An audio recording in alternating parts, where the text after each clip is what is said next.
Before the roar of tyrant predators and the clash of armored giants, there were the quiet footsteps of gentle colossi. This is the late Jurassic, a world of towering trees, heavy air, and bodies that stretch toward the sky. Beneath the quiet of the trees, the earth itself begins to gently shake. Something vast is moving, too slow to be called a charge, too steady to be ignored. High above the ferns, Alya the Brachiosaurus tastes the morning first, plucking clouds of green straight from the treetops. Her head is small for such an enormous body, but every bite must fuel the architecture of a living tower. Long forelimbs lift her shoulders high, tilting her body toward the canopy that few others can reach. She is not alone. A family of giants moves with her, each neck a bridge between earth and sky. Every step she takes rewrites the forest floor, carving temporary paths that smaller lives must flow around. Out on the open plain, their true scale is revealed, towering above everything but the sky itself. Alya is a walking landscape, her heartbeat pulsing through tons of bone and muscle. Along her neck, a pale scar whispers of some earlier brush with danger, a memory written in tissue, not in words. From her point of view, the forest is not a roof above her, but a garden laid out at eye level. Below her, other dinosaurs move like toys at the bottom of a green well of air. Her lungs must lift air all the way up this living tower, a quiet miracle hidden beneath calm breaths. High browsers above, low browsers below, each carving out a different layer of the ancient buffet.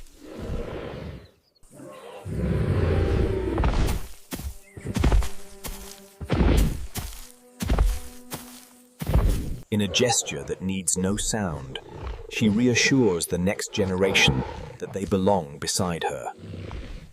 Like all giants, they are pulled again and again toward the veins of water that feed their world.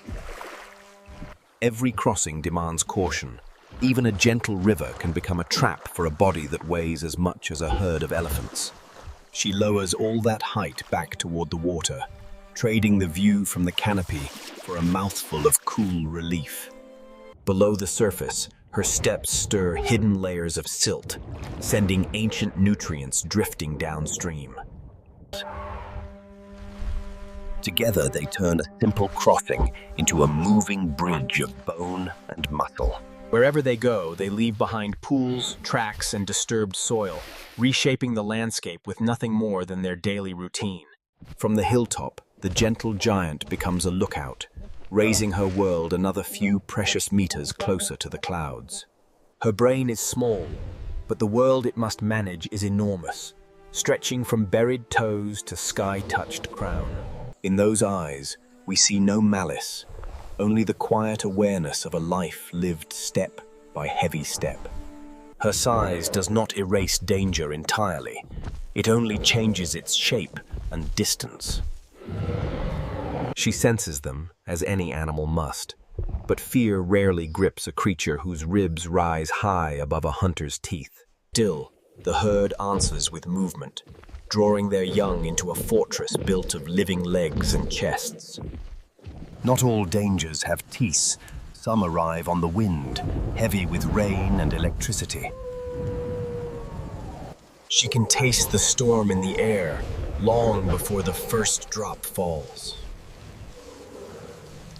Water beads on her skin, cooling the engine that must push blood all the way up that tall neck. In storms, they do not run.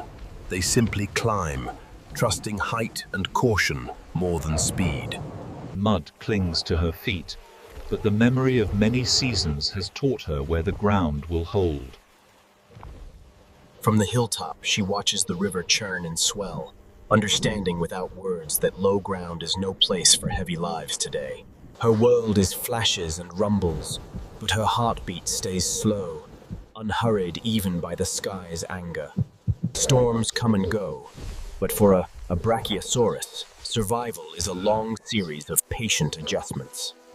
Morning after the storm reveals new patterns, broken branches, deeper channels and puddles that mirror the sky.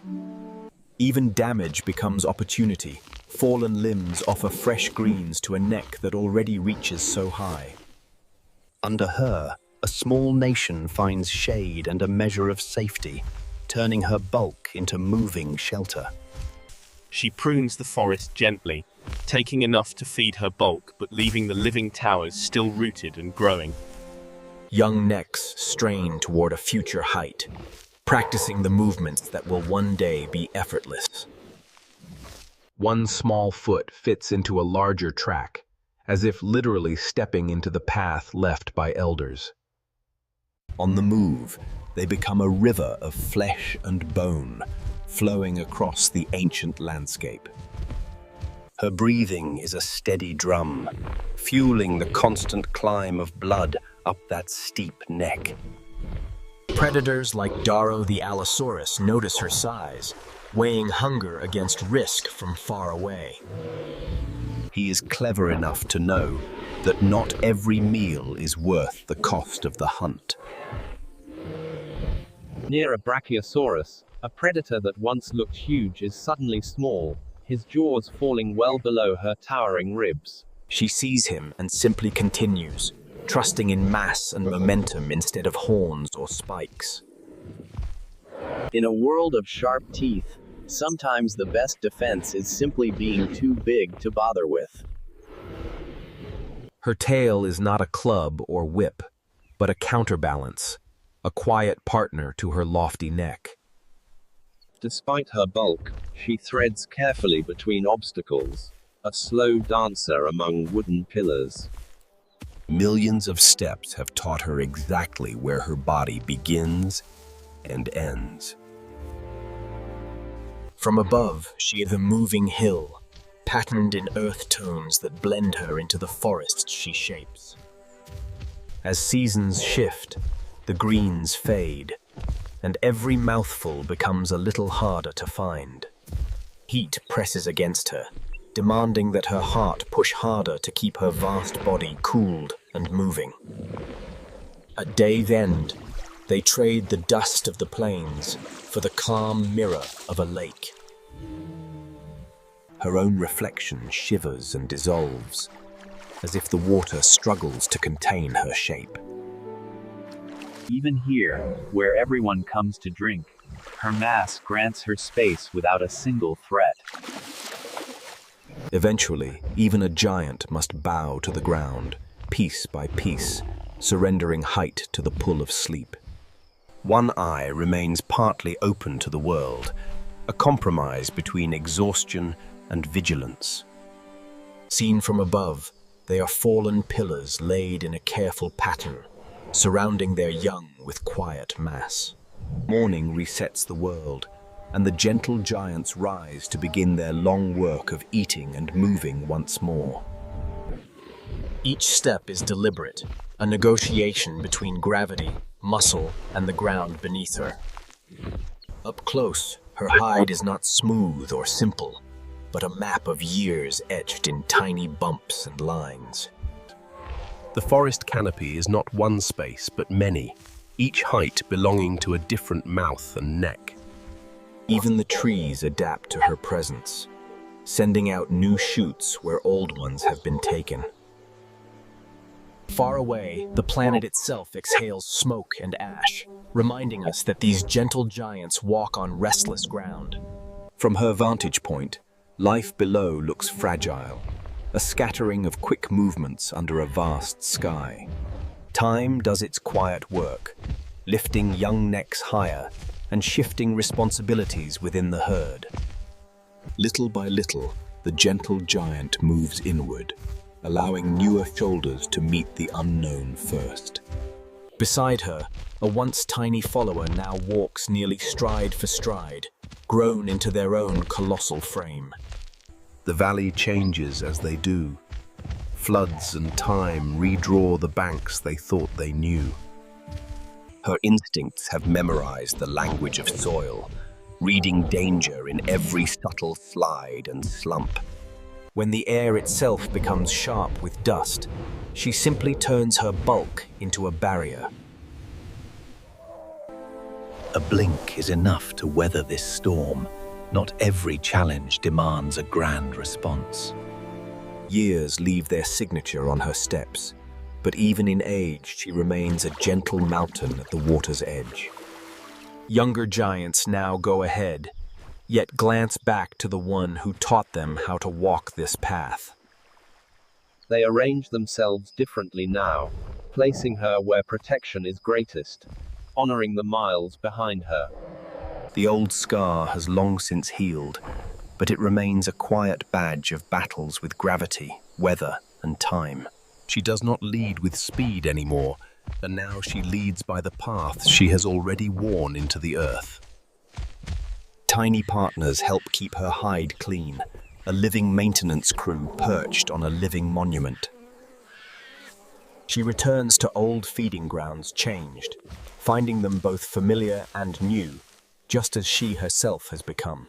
Tree and sauropod have shaped one another, each carrying marks of the other's hunger and resilience. The river, too, grows older, cutting new roots even as her joints stiffen and her breaths deepen. Lifting all that height now takes more time, but strength still lives in every long muscle. From far away, even giants become patterns of motion across a vast, breathing landscape. One night, her rest feels deeper, her breaths longer apart, as if the weight of the sky has finally settled on her shoulders.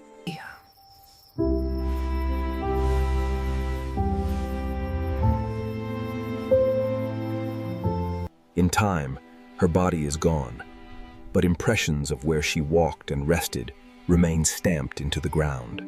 If conditions are right, bone sinks into mud, sheltered from scavengers and the grinding teeth of time. Minerals move in where living cells once were, turning a former body into a sculpture made by chemistry. Rock piles over rock, then slowly arches and cracks, pushing Alya's stone bones back toward the light.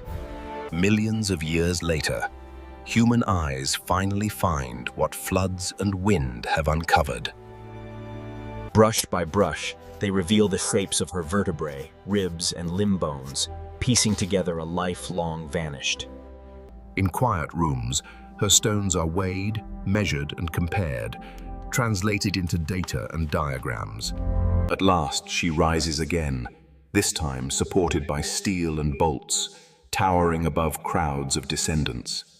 Her bones alone hint at the weight of flesh and the power of a heart big enough to feed such height. Art and text wrap around her frame, turning fossils into windows onto ancient forests and floodplains. Between bone and imagination, a bridge appears, bringing the gentle giant back to life in our minds. To truly honor her, we must see her here, not just in glass halls, but under the same ancient sun she once knew. Imagine the gentle sway of her neck, the soft thud of her steps, the endless hunger that guided her through each day. Her story is not one of battles won, but of countless mouthfuls of leaves turned into the architecture of a living skyscraper. Where others see only a ceiling of green, she sees aisles of food hanging within reach. These are not solitary titans. They travel together, sharing paths, dangers, and discoveries. Their voices may not roar like predators, but deep calls ripple through chests and valleys, carrying messages we can only guess at. From the hills, they read the landscape the way we might read a book, sensing water, shelter, and danger in distant shapes. Her decisions may be simple, but they must be right, often enough to keep a giant alive. Day after day, the pattern repeats. Seek water, seek food, seek safety, and keep moving. Every step leaves a mark, some erased by the next rain, some destined to harden into stone for future eyes. Over years, their journeys carve invisible roads into the landscape, guiding future herds along the safest lines. For all her weight, there is nothing violent in her shape. and she is a quiet answer to the question of how big a plant-eater can become. Her eyes hold no plans, no schemes, only the steady awareness needed to carry such a body from sunrise to sunset. At night, they are like fallen trees arranged by intention, soaking in rest before the next day's climb toward food. Even in sleep, the machinery of her body hums on, turning stored leaves into the promise of tomorrow's steps. In the end, flesh gives way to bone, bone gives way to stone, and stone gives way to stories. Now it is our turn to crane our necks upward, feeling small beneath the echo of her height. In that gaze, her world is reborn, not as numbers in a book, but as living scenes unfolding behind their eyes. Art, science, and imagination together give the gentle giant a second life, one made of pixels and paint instead of flesh. So we join her once more, not in a gallery, but out here where her story truly unfolded. If we were there, we would be little more than birds at her feet, observers of a life too big to fully grasp. Her world smells of resin and damp needles, of wind-struck crowns and sun-warmed bark. Across ages and continents, other long-necked giants will follow, each a different answer to the same ancient question of size. But here and now, this is her chapter. Alya, the gentle giant of this particular valley and sky. From space, her steps make sound.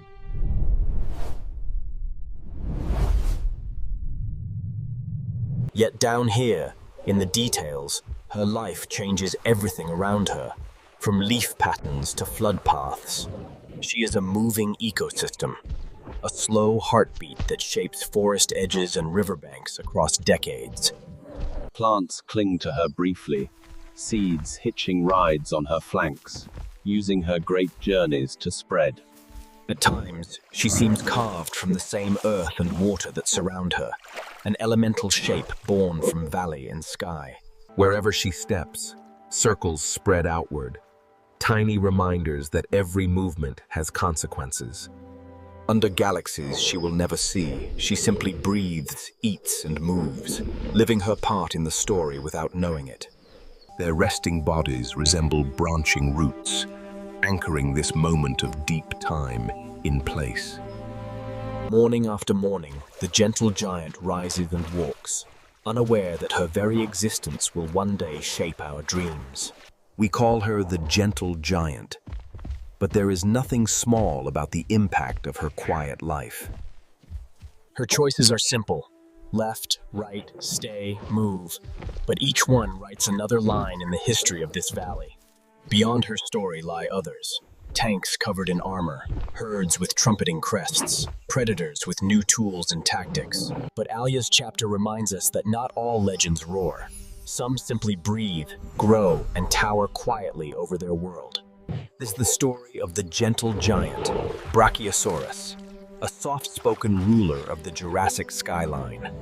Our journey through dinosaur history will continue, exploring new shapes, new defenses, and new ways to be enormous. For now, we let her walk beyond our sight, back into the deep time from which she came. If her story moved you, stay with us as we uncover the lives of other giants. There is always another valley, another skeleton, another set of footprints waiting to be found. Through fossils, art, and imagination, we bring these ancient lives back into the present. Thank you for walking beside Alya, the gentle giant of the Jurassic. Until the next journey through deep time, may your imagination stay as tall as a sauropod's asteroid's neck. This has been the gentle giant Brachiosaurus, one of many stories etched into Earth's ancient skin. Listen closely and you can almost hear her steps, fading, but never completely gone. Stay with us as we follow more tracks through the ages. This chapter closes, but the age of giants lives on in our stories, our science, and our hearts.